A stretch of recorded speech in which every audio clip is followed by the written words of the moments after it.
Oduu gammachiisaa miseensi KFO fi falmataa mirga dhala namaa kan ta'e obbo Hamzaa Booranaa jaartii lammaffaa fuudhuu isaanii fuula miidiyaa hawaasummaa irraa mirkaneeffachuu dandeenyeerra.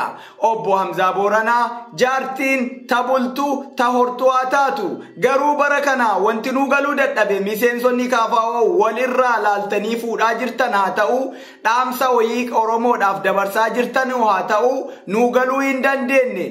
Eegaa Jawaaris fuudhe atis fuute kahafe immoo Baqqalaa Garbaa yookaan obbo Baqqeetu hafe isaaniifis yeroo gabaabaa keessatti akka jaartii lammaffaa biyya Ameerikaa jiraatan keessatti akka itti fuutan yoo isin itti fuudhuu dhabdan immoo ummanni Oromoo asumaan adeemsa isin deemaa jirtan kana ilaalcha keessa galee akka jaartii lammaffaa obbo Baqqeetti fuudhu abdii qabna. Jaartiin teessan tabultu tahortu bultiin teessan ta isin bira dabartee Oromoof bu'aa buuftu tabilisummaa nuuf haa taatu isiniin jedha.